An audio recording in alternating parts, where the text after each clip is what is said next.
On Monday, June 25th, the Vegetation Committee held a field tour to visit stands in the project area that are examples of the different priorities, treatment priorities for restoration. And this is an overview of the tour stops. There are 5 tour stops taking a look at different stand conditions.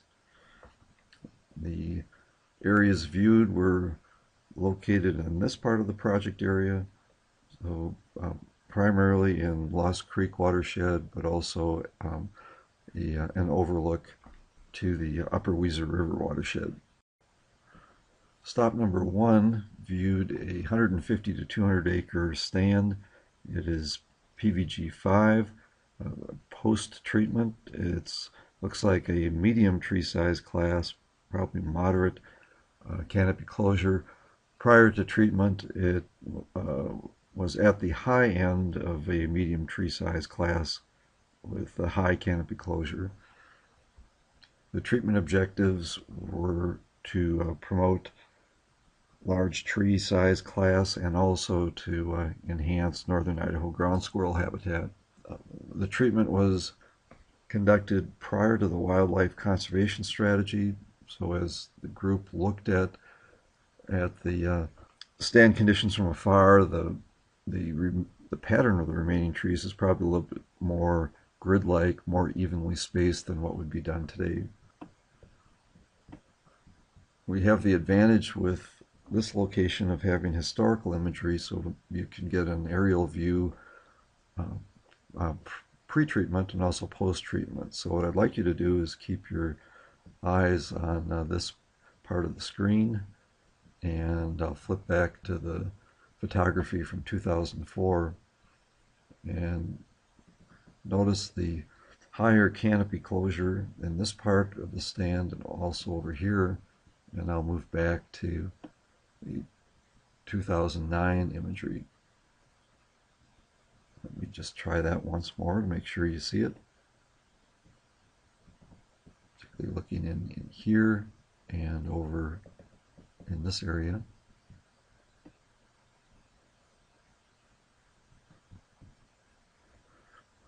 Also, as you look at the image, you probably see these patches of large tree and high canopy closure. You might wonder what the difference is. In the flat world, you really can't tell what is going on, but if we just tilt the imagery a little and take advantage of the terrain model, you see that both of these areas are north or northeast facing slopes, probably a little bit moister conditions. The area treated was primarily west or even southwest facing aspects, drier conditions. Again, it's PVG 5.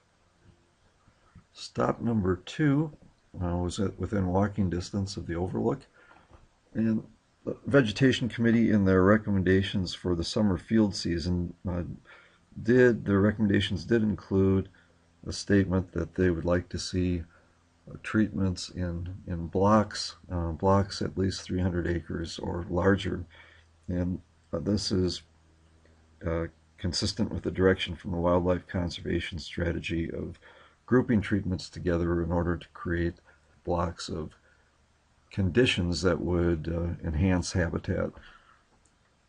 So at tour stop number 2, there are good examples, or it is a good example of a combination of stand conditions.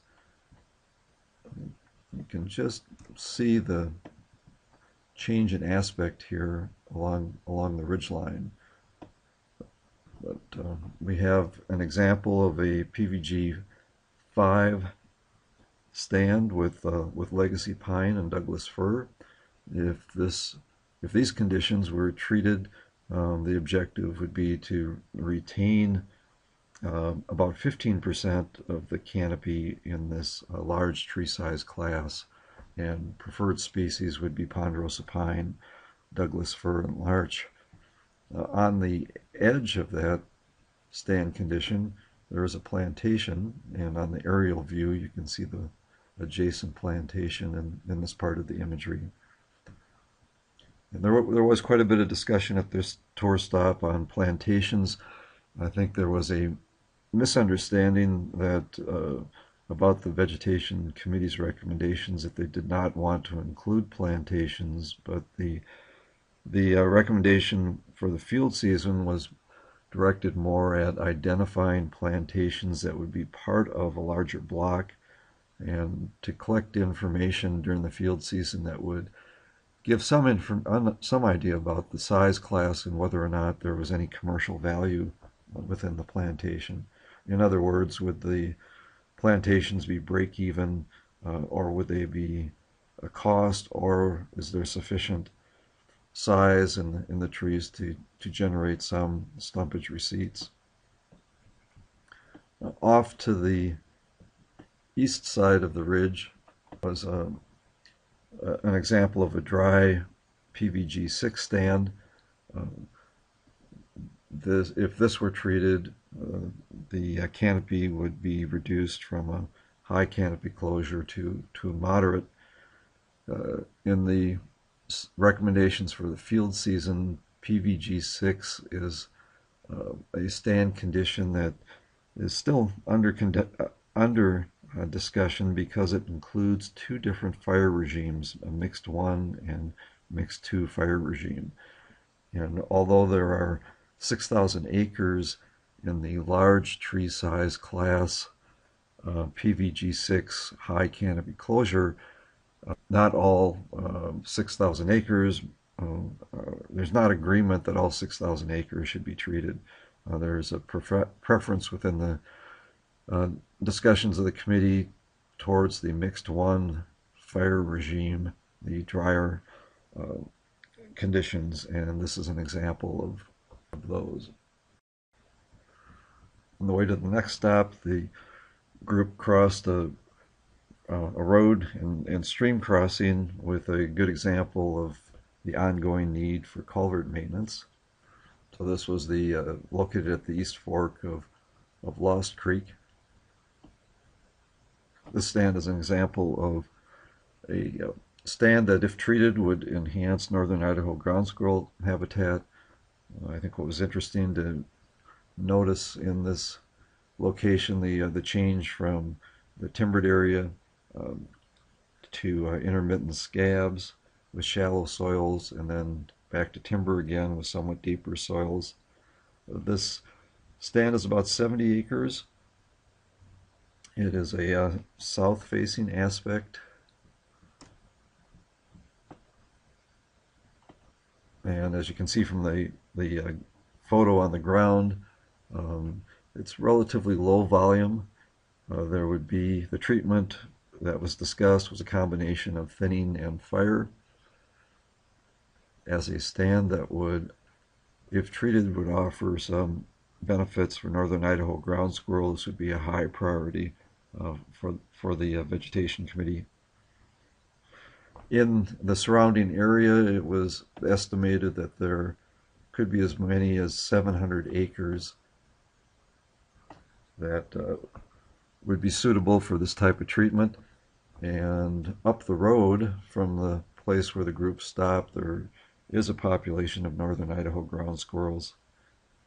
And if other areas with treatments of other stands within the area, there is the potential to link populations of northern Idaho ground squirrel. Stop number 4 is a good example of a small tree moderate canopy closure stand. It is PVG 5.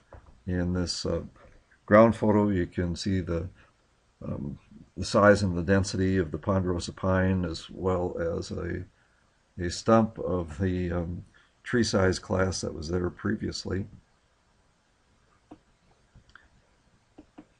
And let's give you a different view of the plantation. And this second photo is an opening within the plantation itself.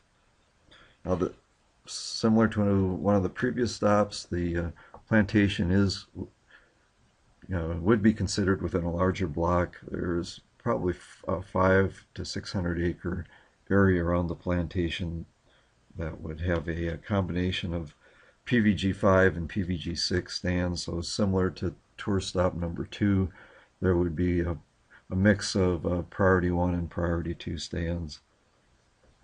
An interesting part of the discussion on the treatment is that this stand could actually be burned with